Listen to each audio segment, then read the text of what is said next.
कुंज विहारी।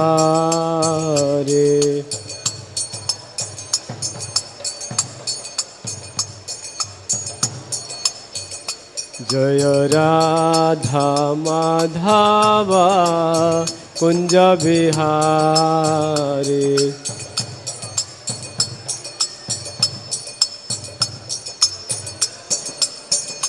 जय गोपी जन वल्लभ गिरिवरधारी।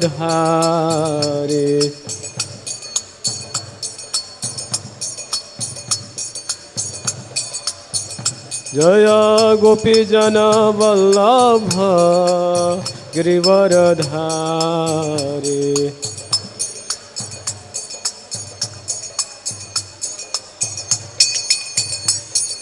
यशोदानंदन व्रज जन रंजन। यशोदानंदन व्रज जन रंजन। यशोदानंदन व्रज जन रंजन। नत्तेरा वनचारी। जय राधा माधव राधा माधव श्री राधे।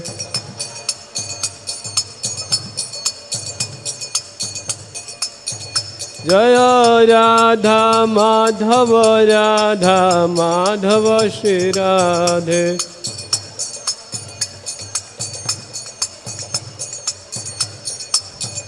हरे कृष्णा कृष्णा कृष्णा हरे हरे। हरे राम राम राम हरे हरे।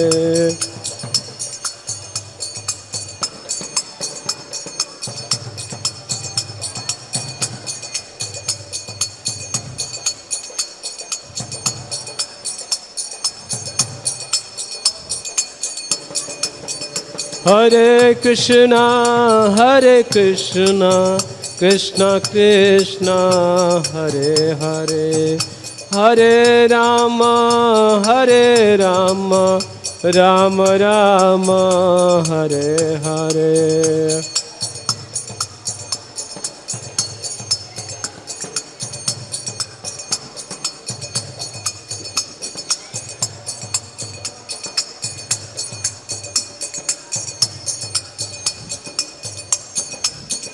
हरे कृष्णा कृष्णा कृष्णा हरे हरे। हरे राम राम राम हरे हरे।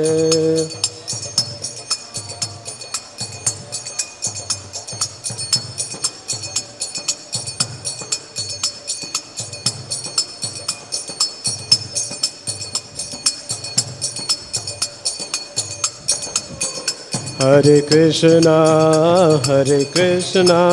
कृष्णा कृष्णा हरे हरे।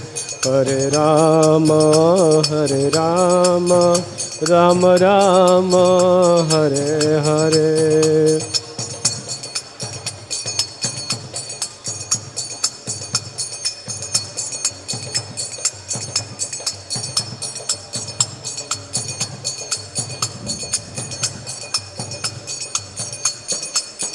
जय प्रभुपदा शिल प्रभुपदा।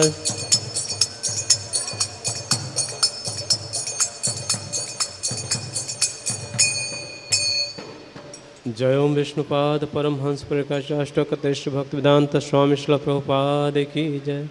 अनंत कोटि वैष्णव वृंद की जय। नामाचार्य हरिदास ठाकुर की जय। प्रेम से बोली जय श्री कृष्ण चैतन्य प्रभु नित्यानंद श्री अद्वैत गदाधर शिवसादि गौर भक्तवृंद की जय। श्री श्री राधा कृष्ण गोप गोपिका राधा कुंड श्याम कुंड गिरि गोवर्धन की जय। श्री श्री जगन्नाथ धाम की जय। वृंदावन धाम की जय। अयोध्या धाम की जय।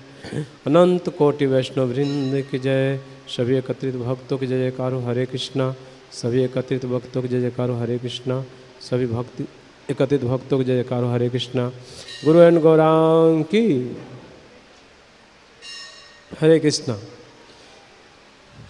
ओम नमो भगवते वासुदेवाय।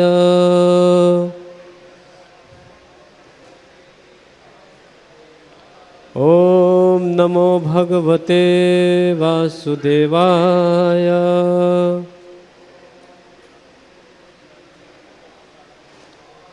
ओम नमो भगवते वासुदेवाय।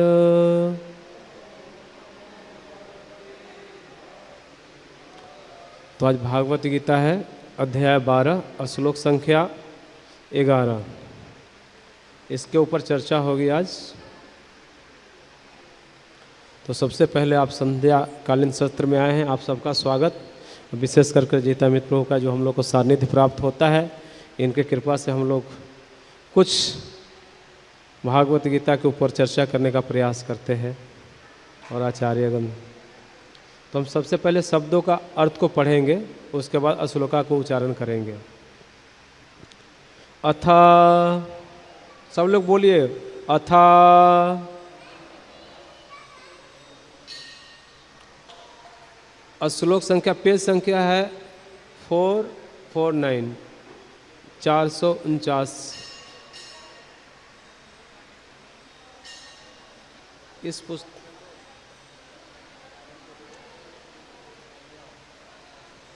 अध्याय 12 श्लोक संख्या 11।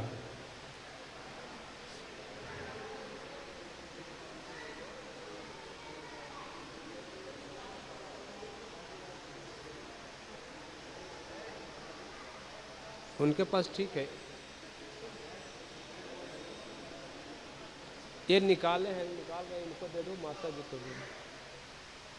ठीक है, मिल गया आपको अध्याय, मिल गया 12 अध्याय का 11 नंबर श्लोक नहीं मिला? पेज नंबर या श्लोक निकालिए, डिफरेंस हो सकता है।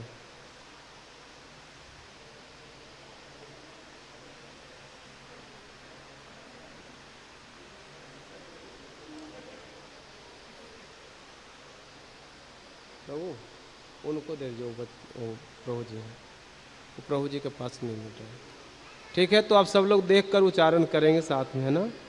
अथा एतत् अपि असक्तः असि कर्तुं मत् योगम् आश्रितः सर्वकर्म फल त्यागम तत्त कुरु एत आत्मवान।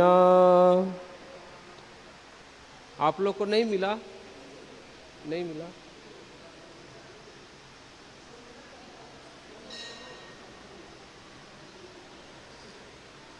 तो सब लोग श्लोक को उच्चारण करेंगे। अथ एतत् अपि असक्त असि कर्तुं मद्योगमाश्रिता सर्वकर्म फलत्यागं ततः करो यत आत्मना। अथ एतत् अपि असक्त असि कर्तुं मद्योगमाश्रिता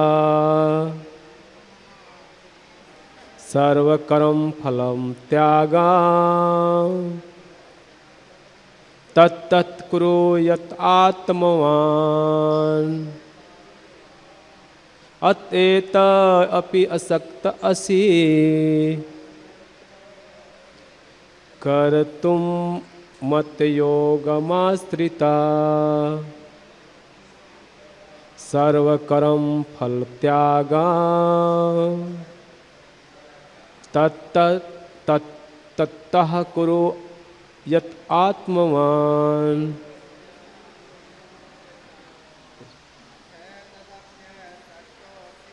यथा तपेयसत्सो अपि कर्तुं यत्योगमाश्रिता सर्वकर्मफलत्यागा ततः करो यत आत्मवान्।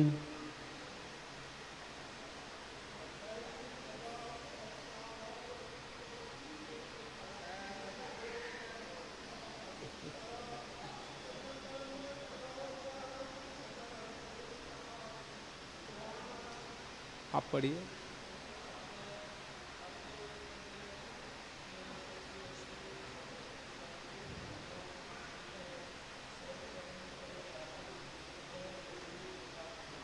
शब्दार्थ को सुनिए और ध्यान से उच्चारण कीजिएगा।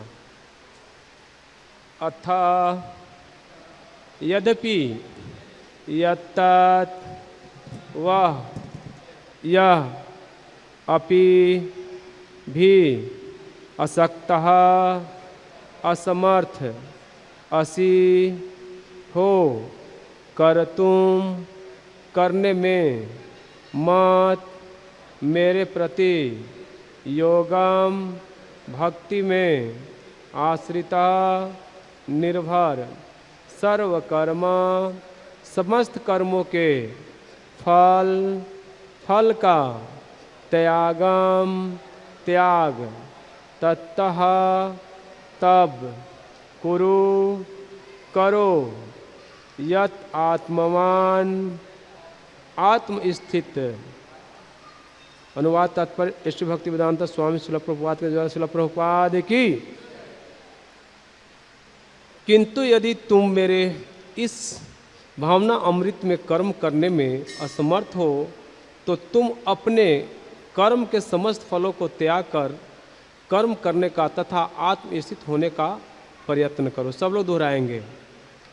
किंतु यदि तुम मेरे इस भावना अमृत में कर्म करने में असमर्थ हो तो तुम अपने कर्म के समस्त फलों को त्याग कर कर्म करने का तथा आत्मस्थित होने का प्रयत्न करो। ये भगवान अर्जुन को बता रहे हैं। ये नहीं कर सकते हो तो ये करो, ये नहीं कर सकते हो तो ये करो, ये नहीं कर सकते हो तो ये करो। अब यहाँ बता रहे कि ये भी नहीं कर सकते तो ये करो। आप आत्मस्थित हो, क्या करना है? हम जो भी कर्म को कर रहे हो सबको त्याग देना है। तो क्या है उसके आगे आएगा। तो तात्पर्य में श्रील प्रभुपाद जी क्या कहते हैं, सबसे पहले हम इसको सुनेंगे, है ना। तात्पर्य इस प्रकार है। हो सकता है कि कोई व्यक्ति सामाजिक, पारिवारिक या धार्मिक कारणों से या किसी अन्य अवरोध के कारण कृष्ण भावना अमृत के कार्यकलापों के प्रति सहानुभूति तक दिखा पाने में अक्षम रहे। यदि वह अपने को प्रत्यक्ष रूप से इन कार्यकलापों के प्रति जोड़ ले तो हो सकता है कि पारिवारिक सदस्य विरोध करें या अन्य कठिनाइयाँ उठ खड़ी हो। जिस व्यक्ति के साथ ऐसे समस्या लगी हो उसे यह सलाह दी जाती है कि वह अपने कार्यकलापों के संचित फल को किसी शुभ कार्य में लगा दे। ऐसे विधियों वैदिक नियमों में वर्णित है। ऐसे अनेक यज्ञों तथा पुण्य कार्यों अर्थात विशेष कार्यों के वर्णन हुए हैं जिनमें अपने पिछले कार्यों के फलों को प्रत्युक्त किया जा सकता है। इससे मनुष्य धीरे धीरे ज्ञान के स्तर तक उठता है। ऐसा भी पाया गया है कि कृष्ण भावना अमृत के कार्यकलापों में रुचि न रखने पर भी जब मनुष्य किसी अस्पताल या किसी सामाजिक संस्थान का दान देता है तो वह अपने कार्यकलापों की गाढ़ी कमाई का परित्याग करता है। यहाँ पर इसकी भी संस्तुति की गई है क्योंकि अपने कार्यकलापों के फल को परित्याग के अभ्यास से मनुष्य क्रमशः अपने मन को स्वच्छ बनाता है और उस विमल मन स्थिति में वह कृष्ण भावना अमृत को समझने में समर्थ होता है। कृष्ण भावना अमृत किसी अन्य अनुभव पर आश्रित नहीं होता, क्योंकि कृष्ण भावना अमृत स्वयं मन को विमल बनाने वाला है। किंतु यदि कृष्ण भावना अमृत को स्वीकार करने में किसी प्रकार का अवरोध हो तो मनुष्य को चाहिए कि अपने कर्म फल का परित्याग करने का प्रयत्न करे। ऐसे दशा में समाज सेवा, समुदाय सेवा, राष्ट्रीय सेवा, देश के लिए उत्सर्ग आदि कार्य स्वीकार किए जा सकते हैं, जिससे एक दिन मनुष्य भगवान की शुद्ध भक्ति को प्राप्त हो सके। भागवत गीता में 1846 में कहा गया है, अतः प्रतिभूतानाम, यदि कोई परम कारण के लिए उत्सर्ग करना चाहे तो भले ही वह यह न जाने कि वह परम कारण कृष्ण है, फिर भी वह क्रमशः यज्ञ विधि से समझ जाएगा कि वह परम कारण कृष्ण ही है। तो अब पेज संख्या 1 पे आएंगे, भागवत गीता के पृष्ठ संख्या, किसी भी बुक में पृष्ठ संख्या 1।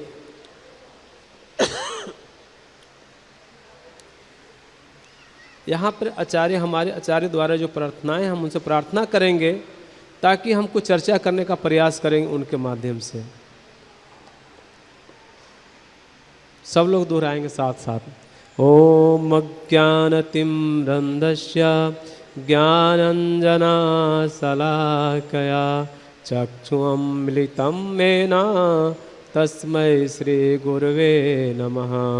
श्रीचैतन्यमनोभीष्टं स्थापितं येन भूतले स्वयं रूपः कदा मह्यं ददाति स्वपदान्तिकं। वन्दे अहं श्रीगुरो श्रीयुतापदकमलं श्रीगुरो वैष्णवांश्च श्रीरूपं साग्रजातं सहगण रघुनाथं पितां तं सजीवं साद्वैतं सावधूतं परिजनसहितं कृष्णचैतन्यदेवं श्रीराधाकृष्णपादान् सहगण ललिता श्रीविशाखान्वितांश्च। हे कृष्णा करुणा सिंधो दीनबंधो जगत्पते गोपेश गोपिका कांता राधाकांत नमस्तुते। तप्त कांचन गौरांगे राधे वृंदावनेश्वरी वृषभानुसुते देवी परमामि हरि प्रिये। वाञ्छाकल्पतरुभ्यश्च कृपा सिन्धुभ्येव च पतितानां पावनेभ्यो वैष्णवेभ्यो नमो नमः। जय श्री कृष्ण चैतन्य प्रभो नित्यानंद श्री अद्वैत गदाधर शिवसादि गौर भक्तवृंद। हरे कृष्णा कृष्णा कृष्णा हरे हरे, हरे राम राम राम हरे हरे। नमो विष्णुपादाय कृष्णप्रेष्ठाय भूतले श्रीमते भक्ति वेदांता स्वामीति नामिने। नमस्ते सरस्वते देवे गौरवाणी प्रचारिणे निर्विशेष शून्यवादी पाश्चात देशतारिणे। हरे कृष्णा। तो आज का अध्याय का नाम है भक्ति योग। भक्ति योग क्या है? तो भक्ति योग है, योग का मतलब क्या होता है? जोड़ना, मिलना। तो प्रभु जी इस श्लोक के ऊपर पूर्ण विस्तार किए हैं कि कैसे लोग किन किन माध्यम से अवरोध उत्पन्न होता है जो भक्ति में जुड़ नहीं पाते हैं। तो उसमें सबसे पहला क्या है? सामाजिक अवरोध है ना। समाज के द्वारा अवरोध उत्पन्न होते हैं। अब हमारे साथ कहीं कोई कार्यकलाप में लगे हैं तो अनेक प्रकार के लोग आपको मिलेंगे और क्या करेंगे? वो बोलेंगे कि कुछ है ही नहीं, भगवान नहीं है। तो इसका वर्णन प्रभु जी ना बहुत अच्छे से करते हैं, श्री भगवान ने कहा पुस्तक में, और बताते हैं कि कैसे लोग हैं, किस स्थिति में हैं, इसमें नहीं, उनका अवरोध के कारण वो नहीं लगते हैं। तो सामाजिक अवरोध में बताते हैं कि यहाँ पर कृष्ण कह रहे हैं कि कुछ लोग कृष्ण के लिए कर्म नहीं कर पाते क्योंकि उनका समाज ही अवरोध करता है। आज की शिक्षा में कृष्ण को कोई महत्व नहीं दिया जाता। यदि कोई श्री कृष्ण के लिए कुछ कर्म करता है तो लोग उसकी हंसी उड़ाते हैं। ऐसा ही है ना, समाज में देखते हैं, जब कोई भक्ति को अपनाता है तो लोग उसको मजाक उड़ाते हैं, कहते ये क्या कर लिया, है ना।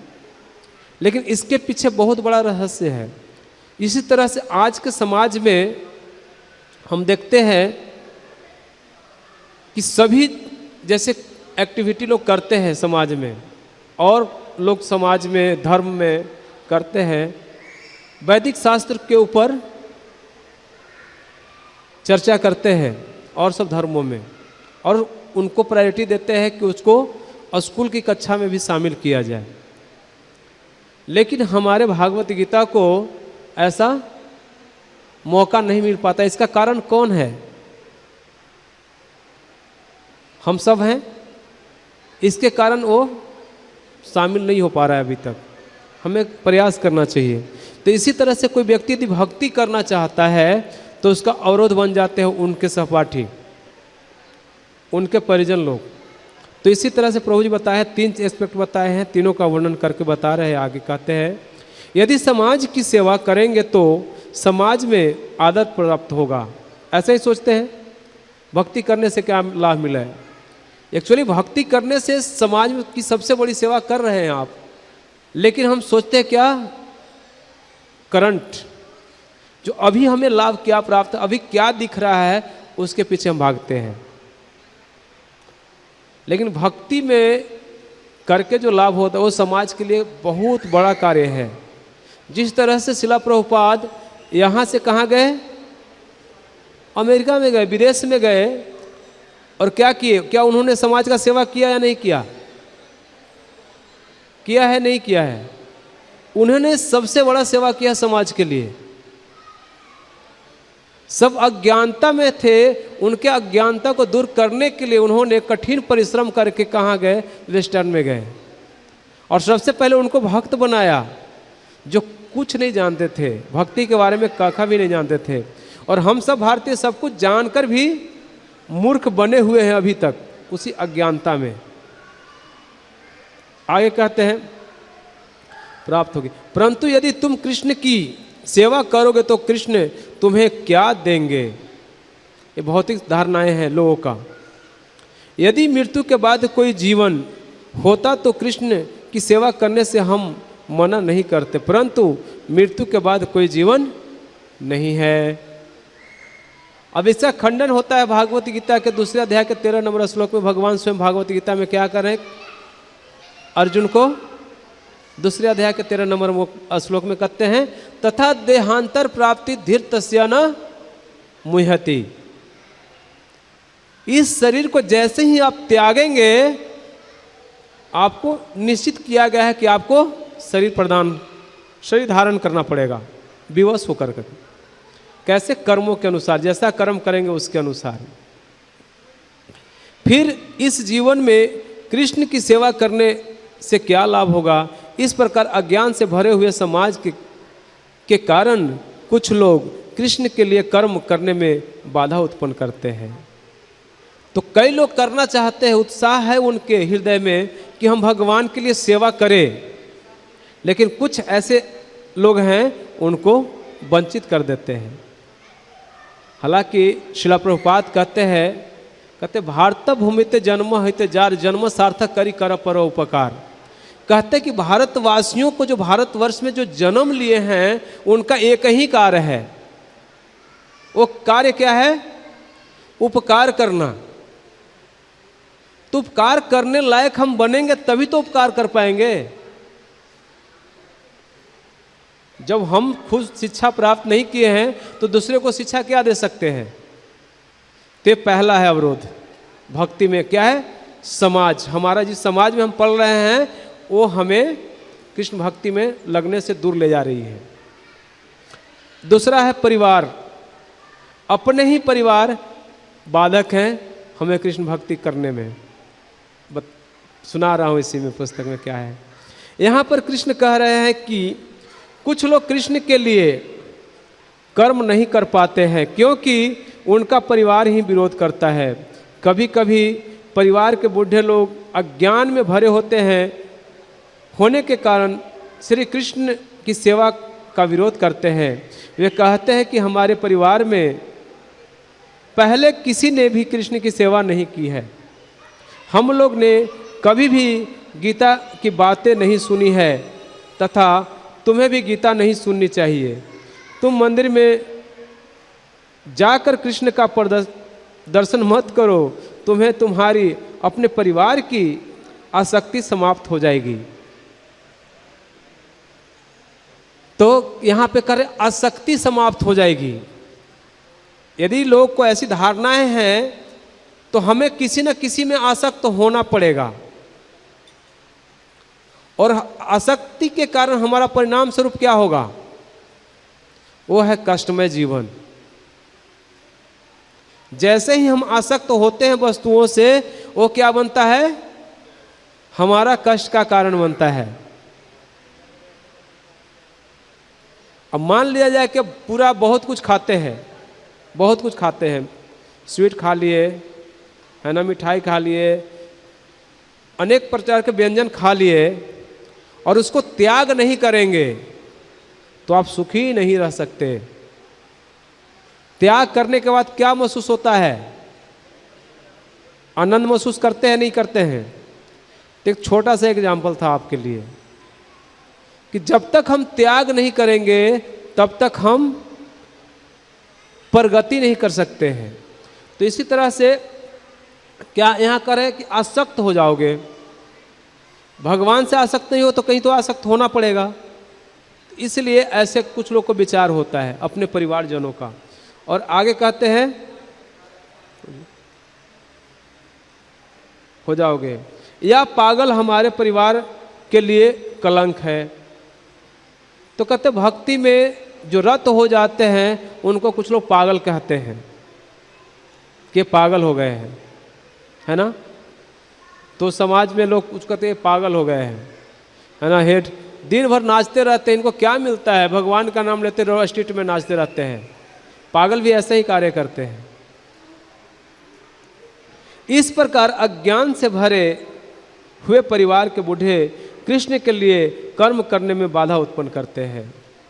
तो परिवारजन भी बाधा उत्पन्न करते हैं भगवान के सेवा में लगने से हमें। और नेक्स्ट है क्या, धार्मिक अवरोध के कारण कुछ लोग कृष्ण के आंदोलन से जुड़ नहीं पाते। यहाँ पर कृष्ण कह रहे हैं कि कुछ लोग कृष्ण के लिए कर्म नहीं कर पाते क्योंकि उनका धर्म ही विरोध करता है। उनके धर्म के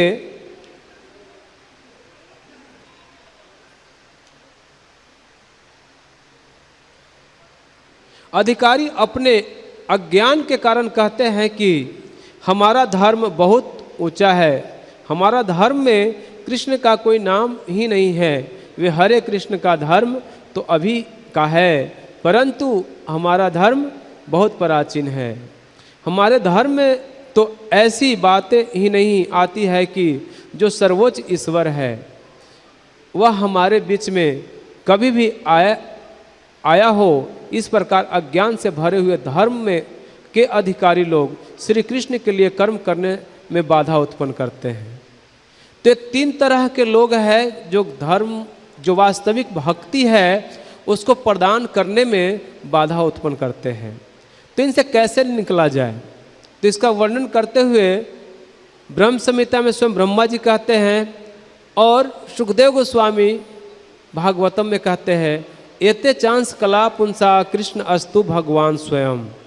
तो भौतिक संसार के जो धर्म है, कोई कहता है कि मैं मुस्लिम हूँ तो हमारा धर्म का स्थापना किए हुए कितना दिन हुआ है, 2 से 2,500 साल।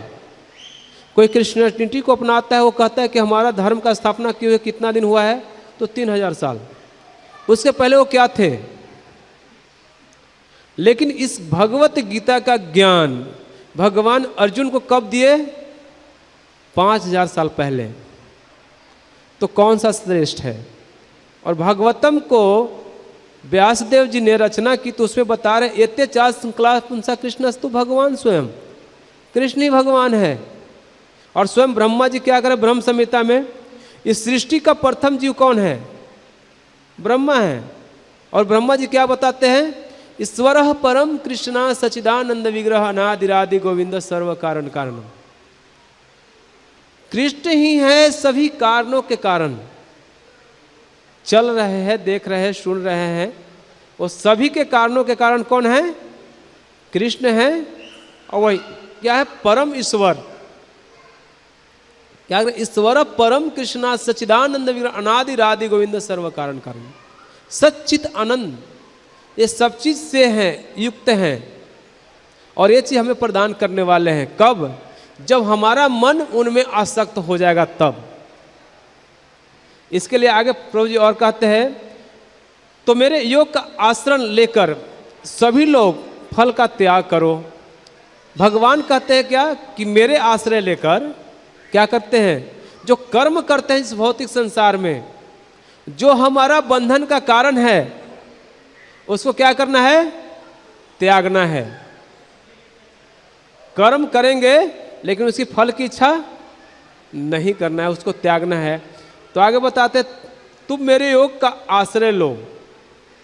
उसमें बताते हैं यहां पर कृष्ण कह रहे हैं कि यदि समाज अथवा परिवार के लोग कृष्ण की सेवा में विरोध करते हैं तो व्यक्ति को कृष्ण के योग का आश्रय लेना चाहिए। योग का अर्थ है मिलन। तो यहाँ पर कृष्ण कह रहे हैं कि व्यक्ति को कृष्ण के प्रति अपने श्रद्धा छिपानी चाहिए, परंतु यह आशा रखनी चाहिए कि आगे चलकर उसे कृष्ण की सेवा प्राप्त हो। ये कहने का तात्पर्य है प्रभु जी का कि हम भक्ति में उन्नति करते हैं। बिगनिंग में, शुरुआत जब हम करते हैं भक्ति में, तो घर से, समाज से, सब लोग से अवरोध उत्पन्न होता है, बार बार हमें रोकना चाहते हैं लोग। तो उस पीरियड में क्या करना है कि हमें समाज में रहना है, समाज के साथ चलना है, लेकिन अपने हृदय को कहाँ देना है? भगवान के साथ रखना है। हम समाज में रहेंगे, सब लोग के साथ रहेंगे, लेकिन हमारे हृदय में स्वतः क्या चलना चाहिए? हरे कृष्ण कृष्ण कृष्ण हरे हरे, हरे राम राम राम हरे हरे। निरंतर भगवान का नाम का कीर्तन चलना चाहिए। तो उससे क्या होगा? कहते वैराग्य विद्या निज भक्ति योगम। भक्ति उत्पन्न होगी कब? धीरे धीरे जब निरंतर ऐसे लगे रहेंगे समाज में, तो बाय डिफॉल्ट लोगों को देखने के लिए लगेगा कि इसमें कुछ बदलाव आ गया है। कहते हैं ना, जब भक्ति कोई करता है पूरे समाज में रहेगा तो अलग ही दिखेगा। समाज के साथ रहेगा, उनके साथ कार्य करेगा, लेकिन उसका परिणाम है एक अलग पहचान आइडेंटिफिकेशन दिलाएगा। तो ये है भगवान की भक्ति करने का। तो इसमें कौन किए थे उसके बारे में बताते प्रभु जी, गोपियों ने कृष्ण का योग का आश्रय लिया। कौन? गोपियों ने। यहां पर कृष्ण कह रहे हैं कि यदि समाज परिवार के लोग कृष्ण की सेवा का विरोध करते हैं तो व्यक्ति को कृष्ण के योग का आश्रय लेना चाहिए, अर्थात इस भावना का आश्रय लेना चाहिए कि आगे चलकर उसे कृष्ण का अपना सेवा प्रदान करेंगे। तो क्या है? भगवान कृष्ण को सेवा हमें कैसे करना है, ये मोटिव है, एक ही चीज। तो ब्रज में गोपियों का एक ही लक्ष्य था कि हम परम भगवान कृष्ण को कैसे सेवा करें। तो इसमें उदाहरण देते हैं अक्रूर जी, जब कृष्ण को ले जाते हैं उसके बारे में। भागवतम 10:39-35 में वर्णन आता है कि जिस समय कृष्ण अक्रूर को रथ में बैठाकर मथुरा जा रहे थे, उस समय वृंदावन के गोपियों ने उन्हें एक दूत के द्वारा संदेश भेजा कि वापस आएंगे। कृष्ण के इस संदेश को बल पर गोपियां जीवन धारण कर सकी। जैसे गोपियां तो विरह में थी, जब भगवान चले गए तो गोपियाँ लोग विरह में हो गई, तो उनके लिए क्या कि संदेशवाहक के रूप में भगवान भेजते हैं किसी को कि भगवान जल्द ही आएंगे। तो उसमें उद्धव जी को ही भेजे थे भगवान कि जल्द ही आएंगे। तो ज्ञान था, उनके ज्ञान को सोचते थे कि ज्ञान के माध्यम से हम गोपियों को शांत करेंगे, लेकिन नहीं, वो नहीं करेंगे। ये तो ज्ञान, ये ज्ञान तो हमारा कुछ है ही नहीं। तो भौतिक संसार के जो ज्ञान है वो ज्ञान कुछ नहीं है। जब भगवत प्रेम प्राप्त होता है उससे बड़ा ज्ञान कुछ नहीं है। तो इसके कारण गोपियां अपने क्या जानकर कि भगवान आएंगे तो अपने प्राण को धारण करके रखी थी, वो यानी जीवित रह रही थी। और एक हमारे आचार्य हैं चैतन्य चरितामृत में आते हैं, रघुनाथ दास गोस्वामी का वर्णन आता है। तो रघुनाथ दास गोस्वामी भी ऐसे ही थे। उनको एक मन आसक्त हो गया चैतन्य महाप्रभु में, वो घर से भागकर आ गए। लेकिन चैतन्य महाप्रभु ने उनको शिक्षा दिया कि आप जाओ और अपने परिवार से क्या करो, उसी तरह से कार्य करो, उनकी सेवा करो। तो घर पे जाते हैं और पुनः क्या करते हैं, सेवा में लग जाते हैं। और जैसा उनका पिताजी व्यापार कर रहे थे, मजुमदार, हिरण्य मजुमदार ना प्रभु जी, हिरण्य मजुमदार ना, हाँ, गोवर्धन मजुमदार थे उनके पिताजी का नाम था। बहुत रईस घराने के थे और उनके एक ही पुत्र थे। लेकिन उनको भगवान चैतन्य महाप्रभु को देखते ही उनकी इच्छा हुई कि हम भक्ति करें और कुछ नहीं करें। तो फिर जाते हैं चैतन्य महाप्रभु का आदेश मान करके, लेकिन उनका हृदय में क्या चल रहा था, भगवान के प्रति प्रेम। एक ही लक्ष्य था कि हम भगवान को कैसे प्राप्त करें और कुछ नहीं।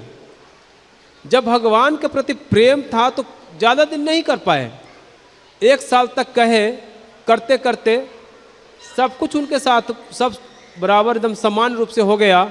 तो उनकी पत्नी भी स्वयं कही कि ठीक है आप जाइए, भक्ति कीजिए। तो जब आप भक्ति में प्रकट होते तो उनको चेतना को देखकर लोग प्रसन्न हो जाते हैं और उनको कहते हैं कि ये बहुत अच्छा कार्य है। तो इस तरह से वो फिर भगवान के सेवा में चले जाते हैं। तो इसलिए कहते हैं कि आश्रय लेना चाहिए। क्या लिए आश्रय? निरंतर भक्ति करते रहना है, छोड़ना नहीं। भगवान का नाम लेते रहना है, चोरी से छुपके से दिखाकर नहीं।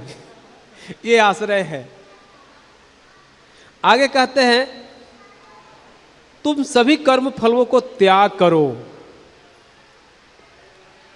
अभी क्या है, ये जितने सारे कर्म फल है उसको क्या करना है, त्याग देना है। तो कहते हैं यहां पर कृष्ण कह रहे हैं कि व्यक्ति को समाज में रहकर समाज की ही तरह कार्य करने चाहिए, परंतु अपने कर्मों के फलों को न भोगकर उनका त्याग करना चाहिए। तो यदि हम भोगेंगे तो क्या होगा, यहाँ पे बोल रहे हैं कि नहीं भोगना चाहिए। तो भोगेंगे तो क्या होगा, उसका परिणाम तो कुछ होगा, इसलिए तो मना किया जा रहा है शास्त्र में। तो यदि हम भोगेंगे अपने कर्म के फलों को तो हमारा बंधन का कारण बनेगा, यानी कि जन्म मृत्यु के चक्कर से हम निकल नहीं पाएंगे, इस भौतिक संसार से हम पार नहीं कर पाएंगे। कहते गीता के 18 अध्याय के 9 और 10, 11 में कृष्ण कहते हैं कि जिस समय व्यक्ति नियत कर्मों को कारणीय मानकर करता है और समस्त भौतिक संगति तथा फल की आसक्ति को त्याग देता है तो उसका त्याग सात्विक कहलाता है। इसी तरह से 18 अध्याय के कई चीज भगवान भागवत गीता में बोल रहे हैं, तो उसी को प्रभु जी प्रकाश देते हैं समझाने के लिए हम लोगों को। तो इसमें 18 अध्याय में एक दूसरे श्लोक में भी कहते हैं, जिसमें 2 वर्ड आया है। इसमें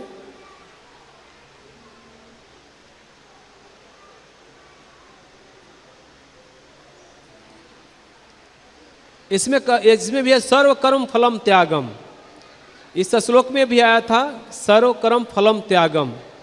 तो फल त्यागने का अंतिम लक्ष्य क्या है, क्या करना चाहते हैं हम? इस फल को त्याग देंगे तो हमें क्या प्राप्त होगा? हम सबके मन में यही इच्छा होगा कि भौतिक संसार में जो हम कर्म कर रहे हैं इस फल को त्यागें तो उसका लाभ क्या है?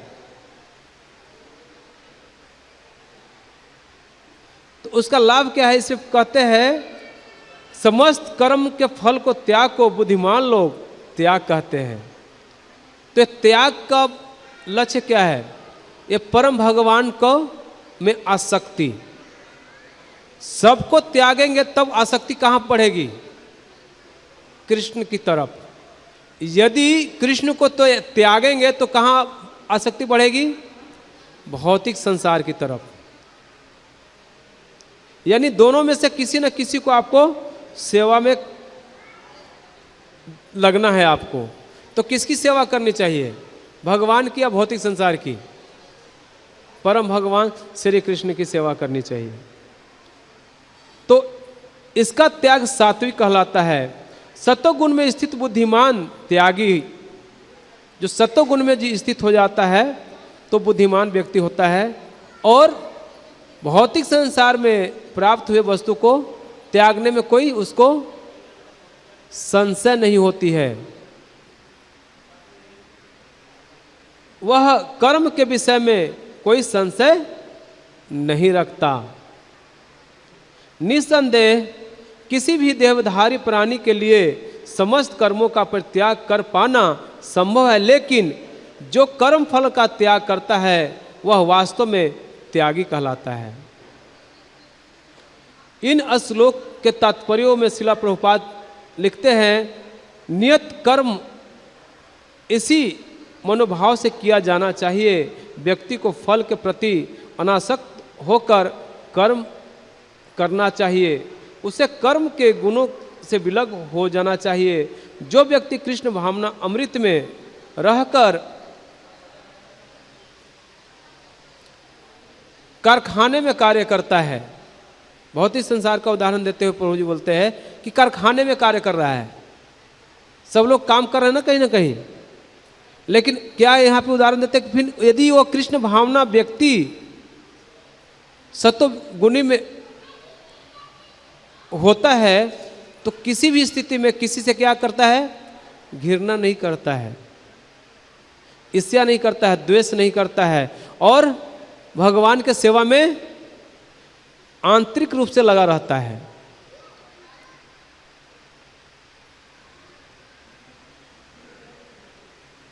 और उचित समय पर बिना डरे अपना कर्तव्य करता है। तो जब भगवान के सेवा में लगता है तो भौतिक संसार का कोई डर नहीं रह जाता। लेकिन जब तक हम भगवान के सेवा में नहीं लगते हैं तो डर बना रहता है ना कि हमारा ये भी खो जाएगा, ये भी खो जाएगा, ये भी खो जाएगा। तो इसीलिए कहते हैं भजहु रे मन श्री नंदन नंदन अभय चरण रविंद्रे। किसका भजन करना चाहिए? कौन अभय प्रदान करने वाले हैं? नंद नंदन श्री कृष्ण। क्या करना है? भजन करना है। सिंपल, हरे कृष्णा कृष्णा कृष्णा हरे हरे, हरे राम राम राम हरे हरे। केवल एकाग्रचित्त होकर क्या है? भगवान में अपने मन को स्थित कर देना है, भगवान में लगाना है। ऐसा व्यक्ति जो अध्यात्म को प्राप्त है सर्वाधिक बुद्धिमान तथा अपने कर्मों के संशय रहित मानना चाहिए। भागवत गीता में कहा गया है कि व्यक्ति कभी भी कर्म का त्याग नहीं कर सकता। तो यहां पे आ गया कि कर्म का त्याग नहीं कर सकता किसी भी स्थिति में व्यक्ति। आप कैसे भी हैं, आप कर्म को त्याग नहीं कर सकते। कर्म करना है तो भागवत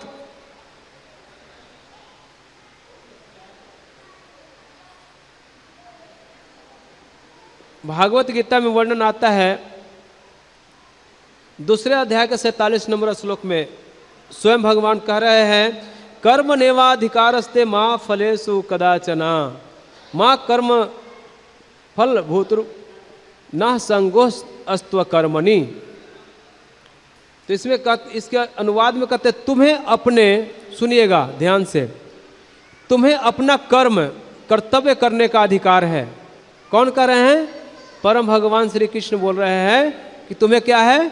अपना कर्म करने का अधिकार है, किंतु कर्म के फलों के तुम अधिकारी नहीं हो। आप सब सोच सकते हैं ना कि हम कर्म कर रहे हैं, हम मेहनत करेंगे, उसका अधिकारी हम कैसे नहीं हैं? सोच सकते हैं। आगे कहते हैं तुम न तो कभी अपने आप को अपने कर्मों के फलों का कारण मानो, न ही कर्म करने में अभी आसक्त हो। कर्म तो कर रहे हैं, कभी कभी उसी कर्म के लिए आसक्त हो जाते हैं हम कहते हैं कि हम कर्म योग कर रहे हैं, ऐसा ही कहते हैं ना, तो उसमें आसक्त हो जाते हैं। तो यहाँ पे बता रहे हैं कि तुम्हें अपने कर्म का अधिकारी नहीं हो। तो कैसे अधिकारी नहीं है? इसका एक उदाहरण देता हूं आप लोगों को। एक व्यक्ति था, वो बहुत प्रसन्न चित्त से भगवान का सेवा कर रहा था। भौतिक संसार में कार्य करते हुए भगवान उसके कार्य को देखकर, एक्टिविटी को देखकर, लोग के काम को देखकर प्रसन्न होते हैं, उसके पास आते हैं और आने के उपरांत कहते हैं भगवान से, भगवान उनसे कहते हैं कि आप मांगिए जो मांगना है हमसे, आप हमसे जो मांगना है वो मांगिए, क्या मांगना चाहते हैं? तो सबसे पहले क्या कहते हैं? जैसे ही मांगने के लिए कोशिश करते हैं तो स्वयं सूर्यदेव प्रकट होते हैं, कहते हैं कि आप जो कर्म कर रहे थे उसमें मेरा भी अधिकार तो है। क्यों? मैंने तो आपको रोशनी दे रहा था, तो आप तो यहां पे जीवित थे आप। तो व्यक्ति से पूछे भगवान कि क्या मैं दे दूं, इनको अधिकार है? तो बोले कि हाँ है, दे दिए। तो जिस वृक्ष के नीचे बैठकर वो तपस्या कर रहे थे थोड़ा भगवान के लिए, जैसे ही मांगने वाला था वरदान, फिर वृक्ष आ गया, मैंने भी आपकी रक्षा प्रदान की है, मेरा अंश दे दीजिए आप। तो उससे पूछते भगवान और दे देते फिर वृक्ष को। इसके बाद उनके पितृगण आ जाते हैं, माता पिता, उसके बाद चंद्र, वरुण, अरुण, सारे लोग आ जाते हैं। भगवान करते कि आपने कितना क्या किया है, आपके पास कितना पुण्य इकट्ठा हो गया कि मैं इतने लोग को सब कुछ दूं। तो आप सोच लीजिए कि इस भौतिक संसार में रहने के लिए इतना पुण्य एकत्रित कर चुके हैं क्या? तो इसीलिए कह रहे हैं कि तुम अपने कर्म करने के अधिकारी हो, किंतु कर्म के फलों के तुम अधिकारी नहीं हो। हैं हम लोग फल के अधिकारी? बताइए, आप लोग के पास है? नहीं है ना अधिकारी। तो हम कैसे इसको कहें कि ये हम कर्म कर रहे हैं? हम कुछ कर्म कर ही नहीं रहे हैं। इसीलिए अपने कर्म फल को त्याग करके हमें क्या करना चाहिए? नित्य भगवान का नाम लेना चाहिए। हरे कृष्णा कृष्णा कृष्णा हरे हरे, हरे राम राम राम हरे हरे। अब इसके अंतिम में आते हैं, अंतिम में एक शब्द आया है श्लोक के अंतिम में, आत्मवान। तो इस श्लोक में प्रभु जी कहते हैं, यहां पर कृष्ण कह रहे हैं कि व्यक्ति को यत आत्मवान बनना चाहिए। यत आत्मवान क्या है? यह शब्द अर्थ है जीता हुआ।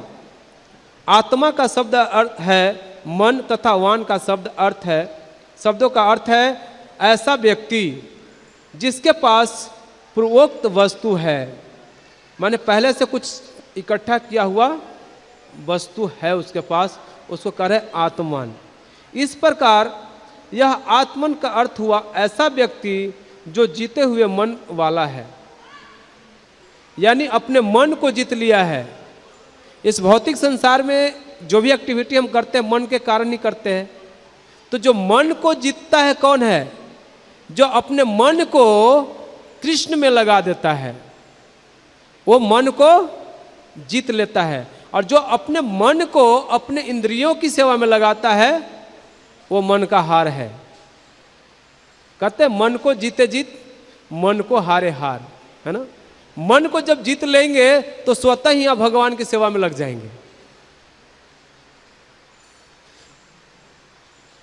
इसका अर्थ है कि जब व्यक्ति ऐसे समाज में रहता है जहां कृष्ण को कोई महत्व न देकर अन्य सांसारिक वस्तुओं के महत्व दिया जाता है, उस समय उसे अपने मन को अपने वश में रखना चाहिए। उसे सदा कृष्ण में अपने मन को रखना चाहिए तथा बाहर से समाज के बीच समाज को तरह व्यवहार करना चाहिए। तो जब हमें भक्ति करना है तो समाज में हम रह रहे हैं तो समाज की तरह व्यवहार भी करना है और साथ में भगवान के चरणों में आसक्ति उत्पन्न करनी है। यह है कृष्ण भावना भावित। श्री चैतन्य की शिक्षा के अनुसार रघुनाथ दास बैरागी न बन कर अपने घर लौटे और विषयी व्यक्ति की तरह कार्य करने लगे। रघुनाथ दास अपने गृहस्थ जीवन में भी भीतर से पूरी तरह विरक्त थे, किंतु उन्होंने अपने वैराग के बाहर प्रकट किए। उल्टे वे सामान्य व्यापारी की तरह कार्य करते रहे हैं। यह देखकर उनके माता पिता संतुष्ट थे, लेकिन रिजल्ट क्या हुआ? उनको संतुष्ट कर दिए भौतिक संसार में अपने आप को लगा करके, लेकिन उनके लक्ष्य क्या था? भक्ति में लगना। तो हम ऐसे नहीं करेंगे। अब किसी चीज़ को एक बार जोर से मारेंगे तो टूट सकता है, तो उसे क्या करना है? हमें उस हासिल करना है, उसको जीतना चाहिए। कहते हैं ना कि भौतिक संसार में जीत के आगे सब लोग झुक जाते हैं। यदि आप उनको जीत लेते हैं, आप अपने आप को हार कर उनको जीत लीजिए, ये सबसे बड़ी जीत होती है। कोई सोचता है कि मैं जीत लिया, वो जीत नहीं है। अपने को हार मान लीजिए, यानी अपने को भगवान को शरणागत कर दीजिए, ये आपकी जीत है। कहते श्री कृष्ण के विमुख लोक के बीच में इस प्रकार का रहना पड़ता है, परंतु यह उनका लक्ष्य नहीं है। आगे चलकर रघुनाथ दास ने श्री चैतन्य के आंदोलन में प्रवेश किया तथा श्री कृष्ण के विमुख लोगों की संगति का त्याग कर दिया। तो जैसे कहते हैं, जैसे ही ये आता है तो भागवतम में दूसरे स्कंद के 3 अध्याय के 10 नंबर श्लोक में आता है। उसमें कहते हैं, अकाम सर्व कामो मोक्ष काम उदारधि तीव्रेन भक्ति युजता परम पुरुष। सब कुछ का कुछ भी करना है तो किसके लिए करना है? भगवान, परम भगवान की प्रसन्नता के लिए, और कुछ नहीं करना है। और हरे कृष्ण। अब जीतामित प्रभु जी कुछ थोड़ा प्रकाश डालेंगे इस पे। हरे कृष्णा, बहुत बहुत धन्यवाद। तो आज के श्लोक में भगवान तीसरी विधि का वर्णन कर रहे हैं। अर्जुन ने प्रश्न किया था कि 2 प्रकार के विधियां हैं। एक विधि है कि लोग कृष्ण की निराकार उपासना करते हैं। निराकार यानी भगवान को निराकार मानते हैं कि कोई भगवान का आकार नहीं है, निराकार है, सब जगह व्याप्त है, उसको मानते हैं। और दूसरे लोग हैं जो कृष्ण को इस प्रकार से मानते हैं, उनकी कथा सुनते हैं, उनका दर्शन करते हैं, उनकी पूजा करते हैं, तो ऐसे भक्त हैं। तो अर्जुन का प्रश्न था कि इन दोनों में कौन श्रेष्ठ हैं, कौन ज़्यादा श्रेष्ठ हैं? जो निराकारवादी में वो कहते हैं हम ज़्यादा श्रेष्ठ हैं, हम भगवान को निराकार मानते हैं और भगवान इतने सीमित थोड़ी हैं कि उनका कोई आकार है। तो निराकारवादी अपने को श्रेष्ठ बताते हैं। और जो साकारवादी हैं वो भगवान की भक्ति में लगे हैं तो इसमें उनको इतना आनंद आता है, इतना सुख मिलता है कि उनको जो है इन निराकारवादियों से बात करने की फुर्सत भी नहीं होती, है ना। तो अर्जुन कहते हैं कि अब किसको हम श्रेष्ठ माने, है ना। तो भगवान ने स्पष्ट कहा कि जो मेरे में अपना मन आवेशित करते हैं और मेरी पूजा करते हैं, मेरी उपासना करते हैं, तो वे मेरे सबसे ज़्यादा जुड़े हुए हैं, मुझे सबसे ज़्यादा प्रिय हैं। और जो निराकार की उपासना करते हैं तो उसमें उनको बहुत क्लेश प्राप्त होता है। निराकार की उपासना में बहुत कष्ट है, बहुत क्लेश है ना। और साकार की उपासना में शुरू से ही क्या मिलता है, सुख मिलता है। तो शुरू में भी सुख मिलता है, परिणाम में भी सुख मिलता है। तो भगवान ये बता रहे हैं। और फिर भगवान ने ये बताया कि निराकार की उपासना कभी नहीं करना चाहिए, लेकिन जो साकार की उपासना है, जय आप लोग सुनिए, तो जो साकार की उपासना है उसमें एक विधि तो ये है कि आप अपने मन को, अपनी बुद्धि को पूरी तरह से भगवान में लगा लो, तो आप भगवान में रहेंगे। आप इस भौतिक संसार में नहीं रहेंगे, आप पूरी तरह से भगवान की सुरक्षा में रहेंगे। लेकिन फिर भगवान कहते हैं कि अगर तुम ऐसा नहीं कर सकते हो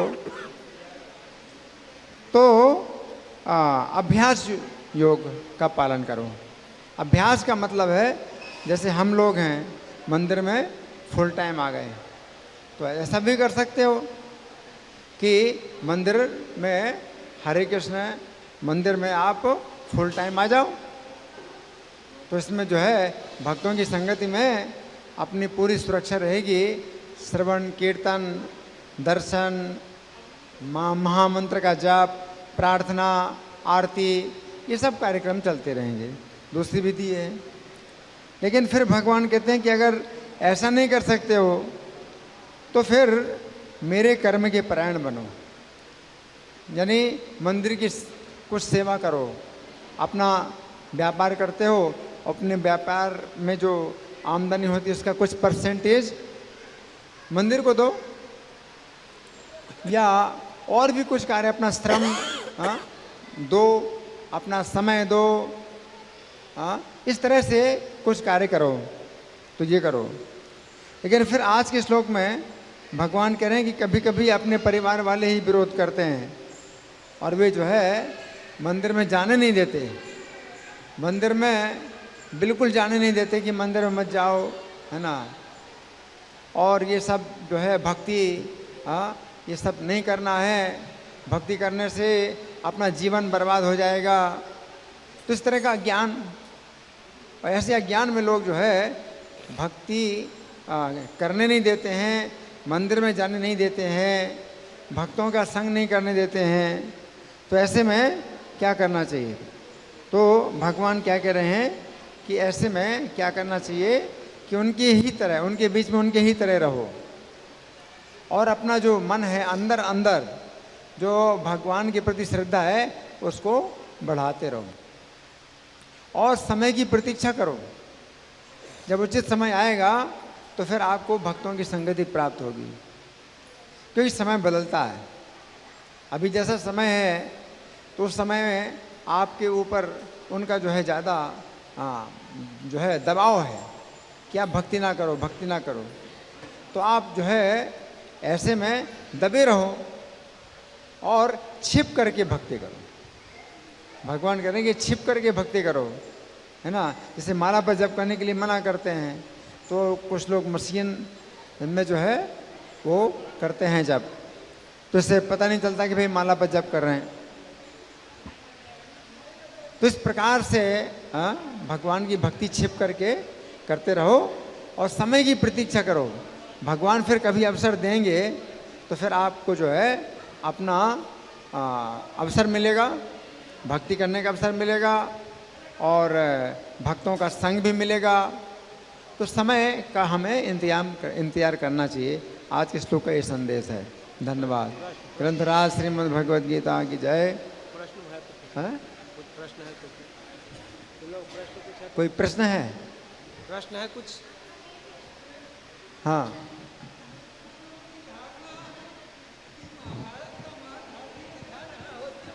होने की आशंका, लेकिन टेलीविज़न रामानंद सागर इस धारणा को बहुत बदले हैं और बहुत कहते हैं कि कौन है रामानंद सागर, कहीं ग्रंथ में कहीं पुस्तक में उसकी चर्चा नहीं, लेकिन वस्तुतः इस धारणा को कि महाभारत का अंश ही है गीता, जहाँ ज्ञान योग भक्ति का त्रिवेणी है, इस बात को समझें।